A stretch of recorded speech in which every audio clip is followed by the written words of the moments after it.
right, can we get the energy up, please? Clap for yourself. Shit, I'm about to go to sleep. All right, listen, I need y'all to give me energy, talk back to me, because I don't do like poetry, like this is gonna be a conversation, right? So listen, before, y'all like this shirt? Yeah.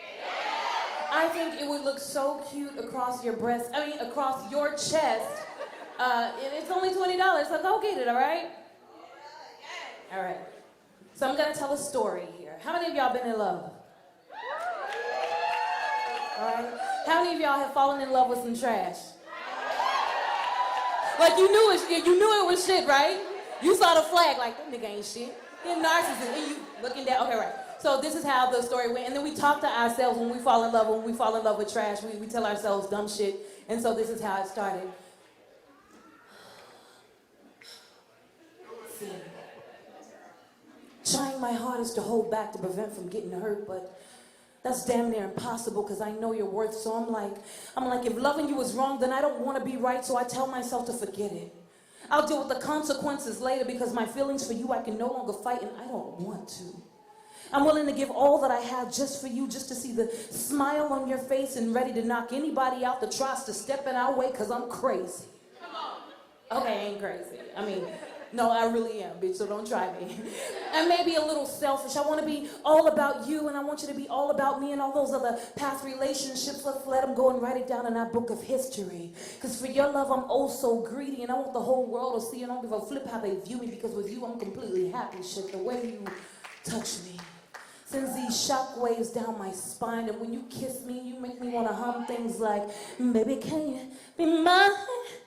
And when you make love to me, you make me want to record that shit so that I could press rewind time after time after time. And when we finish, we can sit back and admire how nicely our skin blends when our bodies are intertwined with one another. I want you to be more than just my snack or my lover. I love you. Bitch, did you just, okay, you said, I love you. Okay, I do. I'm so past the L word. It's sick. Your name must be Candy, because for you, I'm an addict, and if I don't get my fix, I'll feel myself getting weak, so to prevent me from having any heavy withdrawals, I like to fall fast asleep so I could think about that shit in my dreams, and that will carry me over until the next day, or at least until I hear you say something like, I am dangerously and deeply in love with you, and it's completely out of my control, and even though I'm a fuck boy, I'll give my heart for you to hold and care, because I know that you will handle it with so much care, and I will respond by saying some dumb shit like, I ain't going nowhere, you got me cuckoo for your Cocoa Puffs. I'm like a crackhead, and for you I fiend, and this has to be the greatest love I've ever seen, because I've never felt this way about loving, and it feels so good. All right? No, clap, it's over. So no, that's how the story started, right? I knew he wasn't right, and I went ahead and fell in love anyway, and this is what happens when you ignore the signs, when we ignore the red flags. Have you ever been unhappy inside your own home? Yes! Oh, is he here tonight? Even though you got a man or a friend there, you still feel alone. They could be sitting on the couch when you walk in the front door, but every time you look at them, you just get angry because they don't make you happy anymore. And you want to leave them, but you're just hoping and praying that things will get better. Instead of reminding yourself that you promised to be the down-ass bitch no matter what the weather was, but what about the promises that he made to you? You know, I love you, baby. Or I promise to love, honor, and cherish you. And ladies, here's the biggest one. I do. It's like after the first couple months of honeymooning and sexing each other down like there's no tomorrow, that's when they want to start that bullshit. You know, that's when they want to start coming in when they want, not telling you where they've been. And when you ask who they're with, their response is, I was with a friend, but if the tables were turned, they would have sworn that we committed this sin. But it's funny, though. Because during that dating and honeymooning period, when they were out with their boys, we had their boys' license plate number, their cell number, and their address. Now that they've gotten a little comfortable, they act like they could care less. Ladies, let's reminisce. Remember when he used to take you out to that nice and fancy restaurant? Now the only high and excitement some of us get is probably from playing with ourselves and afterwards smoking a blunt. Remember when he used to rub your feet and sing to you over the phone? Now we try and find extra shit to do just so we wouldn't have to go straight home. But even after all that, ladies, we be so caring. Like, we'll keep trying, right? So let me give you an example. It was some cute lace cheekies and a nice matching bra that I was wearing, and this nigga fell asleep. Now, that's the shit that makes me feel like I'm sharing. This is somebody who wanted some 10, 11 times a week. I mean, dick would be hard as a rock when I did things like clap my cheeks. Now he doesn't even want to touch me. So automatically I'm thinking that there's somebody else taking my place. You know, the old me will be somewhere trying to catch a case.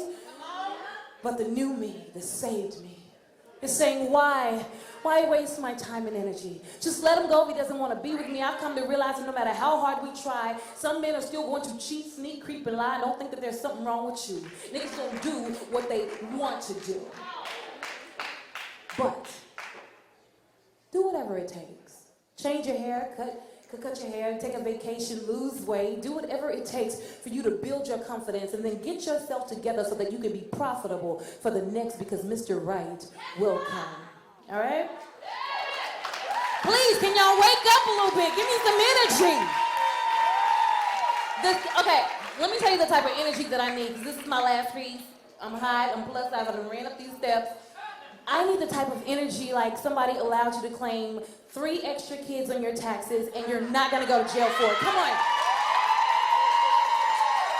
Wouldn't that be a blessing? Okay, so after going through something like that, after being, you know, cheated on and dogged out, ladies, sometimes we either turn into, we cry, some of us cry, some of us get saved and go to church, and some of us turn into straight hoes and be savages.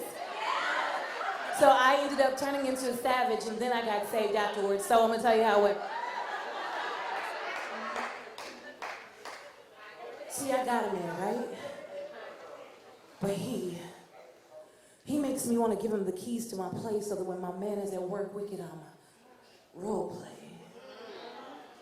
When he'd come through the door, I'd be fixing him dinner, and then I'd sit on the couch beside him and gently rub his hand, and then we'd talk about life and love and how his day was at work, and then I'd get on my knees and rub his feet if he told me they hurt, because this nigga just got it like that. And then I'd feed him.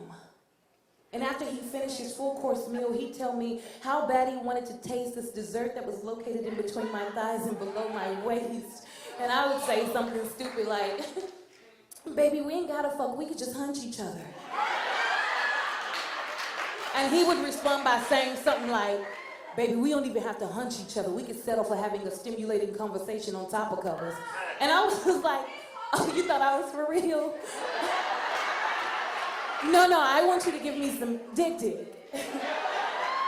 I was thinking more on the lines of some bump and grind type shit, but then when I thought about it, I was like cool type shit, because with him, it's nothing for me to reach my peak. He has the ability to make me climax without even touching me. Nothing touching me but his words and the air. Shit, 5 minutes into our conversation, I was already there.